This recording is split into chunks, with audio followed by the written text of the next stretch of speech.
All right, let's start this journey. Are you looking to travel out of the country anytime soon? Well, now you may have to be ready for some new travel requirements announced by the Ministry of Transport.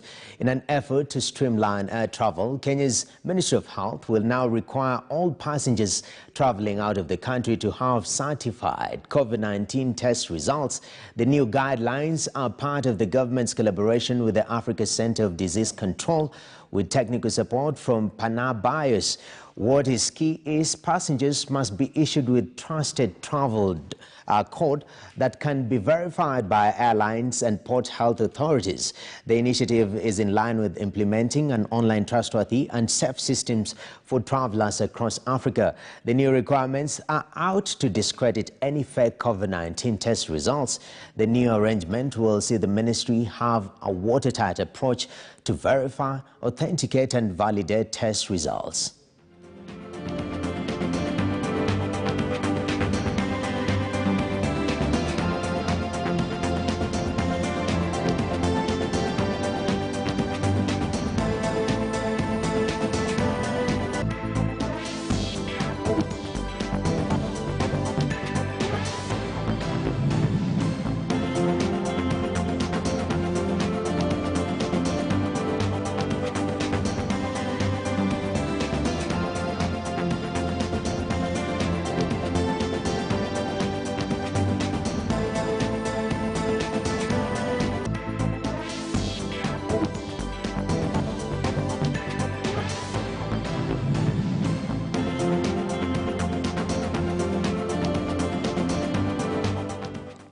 All right, let's talk matters businesses on the ground.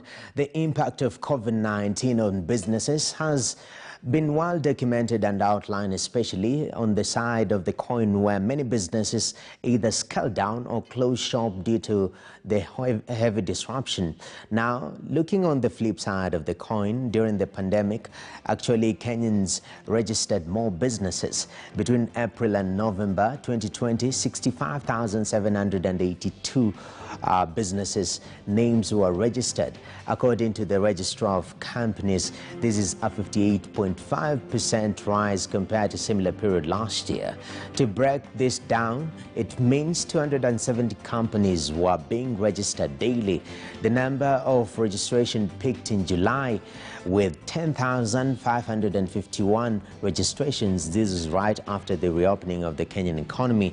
This surge in business name registration is reflective that people are turning to business after losing formal employment, or people are creating businesses as a form of security and side hustle.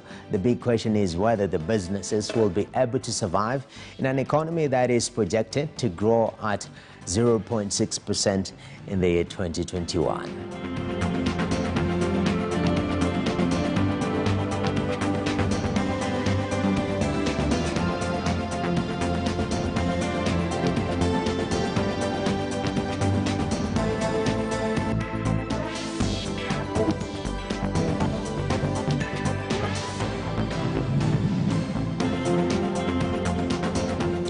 Well, to continue this discussion on the skyrocketing of number of businesses registered in this pandemic period that we have experienced as a country, I'm joined by Kenneth Gathuma, who is the Director General, Business Registration Service. Sir, starting off, why is this happening? We understand that, most businesses were impacted by COVID-19 negatively.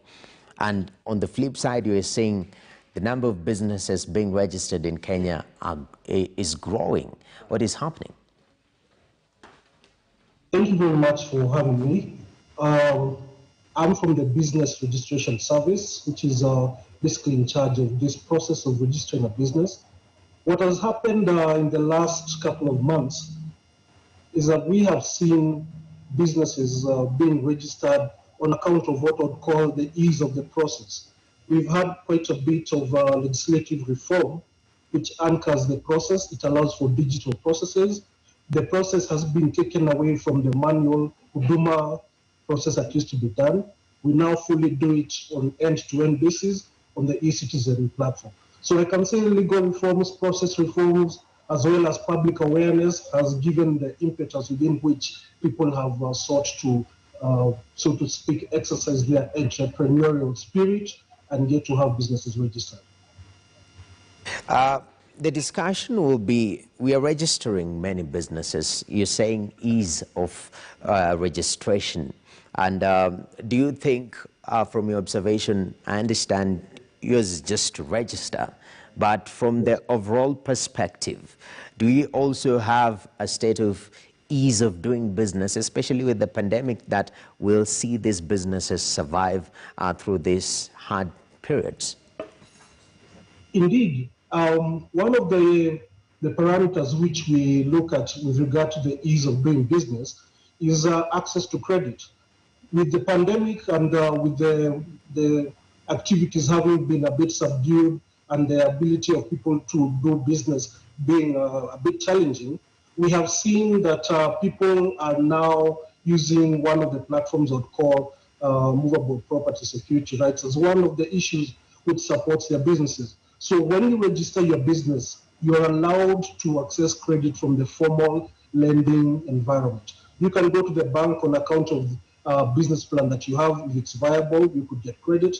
As well, you could have strategic partners come and invest with you. You could also have partners who give you technology or give you know-how about how your business can go ahead. So entering the formal environment of businesses is one but a gateway within which you're allowed to exercise what can be done in the commercial space. Okay, and still on this particular issue, what are the parts of further upgrades expected in the year 2021, and what is our overall projection in terms of business registration in the country? Well, looking at the trend, in the month of July, when we had the highest number, more than 10,000 companies registered in a month, you can see the trend has slightly declined, but however, it is still much stronger than previous years. In the coming year, 2021, we do expect the numbers will still be sustained at a much higher level than previous years. And this is going to, in a sense, be assisted by what we are going to be calling integration with other systems, so that the data that is obtained when you register your business can be used in an impactful and in a way that will assist you. So we do anticipate in the coming year a lot of integration with other systems will assist business owners to improve the way they do things and to as well get better opportunities that would arise with regards to the COVID-19 pandemic and its resultant effects. Definitely. The question will be with the economic projection of, a very minimal growth. In fact, the lowest over the past 12 years of 0.6